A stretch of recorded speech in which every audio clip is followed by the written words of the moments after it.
Goa Organics వారి skin care, hair care, wellness products కోసం AP, తెలంగాణలో డిస్ట్రిబ్యూటర్లు కావాలను వివరాలకు స్క్రీన్ పైన ఉన్న నెంబర్కి కాల్ చేయండి.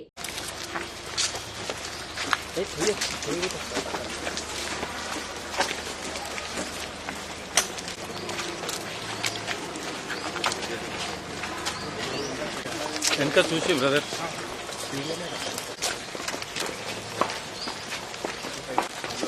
అన్న బ్యాగ్ జరిగే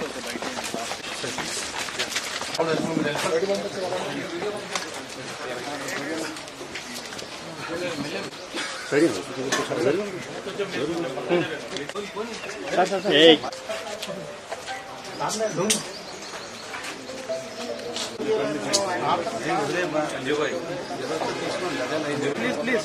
రోహిత్ రోహిత్ బ్రో సైడ్ గానే కొంచెం మీరు కొంచెం వెనకాల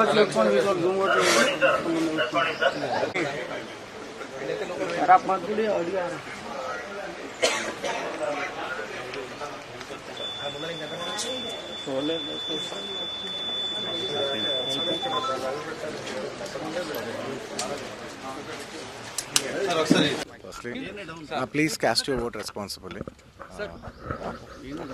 అంటే మొన్న మీరు నంద్యాల వెళ్ళారు కదా, మీ ఫ్రెండ్ కోసం వెళ్ళారు, మరి దానిపైన కొద్దిగా సోషల్ మీడియాలో వస్తుంది. Firstly I would like to tell I'm not politically aligned with any party అండి. నాకు ఒఫిషియల్గా ఏ పార్టీతో సంబంధం లేదు. I'm neutral to all parties.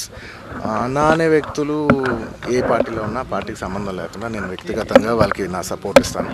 It could be my uncle Pawan Kalyan గారు. My love and support is always there for him. And లేదంటే నా ఫ్రెండ్ నంద్యాలలో రవి గారు అవ్వచ్చు, లేదంటే రేపు మా మావయ్య గారు చంద్రశేఖర్ రెడ్డి గారు కావచ్చు, లేదంటే రేపు మా బన్నివాస్ కావచ్చు, ఎవరైనా కావచ్చు. పార్టీకి సంబంధం లేకుండా నేను వాళ్ళకి మద్దతు ఇస్తాను. And my support will be that to my close people. And మీరు పర్టికులర్ అడిగిన దానికి నంద్యాల దాని గురించి చెప్పాలంటే, రవిసింగారెడ్డి గారు నాకు ఎన్నో ఏళ్ళుగా, గత 15 ఏళ్ళుగా మంచి ఫ్రెండ్. అండ్ ఎప్పటి నుంచో నేను ఒక మాట అనేవాడిని, బ్రదర్ మీరు ఎప్పుడైనా పాలిటిక్స్లోకి వస్తే నేను ఖచ్చితంగా మీ ఊరు వచ్చి మీకు సపోర్ట్ చేస్తాను ఎప్పుడు అనేవాడిని. నేను మాట ఇచ్చాను. బట్ 2019లో ఆయన యాక్టివ్ పాలిటిక్స్లోకి వచ్చిన తర్వాత నేను అప్పుడు రాలేకపోయాను, ట్వీట్ పెట్టాను. ఈ 2024కి వచ్చేసరికి అప్పటి నుంచి నా మనసులో ఉంది, అదే ఇలా మాట ఇచ్చాం కదా, ఖచ్చితంగా వచ్చి ఒకసారి నాకు కనపడాలని నా మనసులో ఉంది. అండ్ ఈసారి ఈ ఎలక్షన్లో ఆయన నించుందని తెలిసింది వెంటనే నేనే ఫోన్ చేసి, బ్రదర్ చెప్పాను కదా ఇలా వస్తానని, నేను వద్దాం అనుకుంటున్నాను చెప్పాను. వచ్చాను. నేను మా వైఫ్ పర్సనల్గా వచ్చి ఆయన ఊరు విజిట్ చేసి ఆయన ఇంటికి వెళ్ళి ఆయన్ని ఒక గుడ్ విల్ జెస్చర్ కింద ఆయన కలిసి బెస్ట్ విషెస్ చెప్పేసి వచ్చేసాను. సుమన్ టీవీలో మీ పర్సనల్ అండ్ బిజినెస్ ప్రమోషన్స్ కోసం కింది నెంబర్కి కాంటాక్ట్ చేయండి.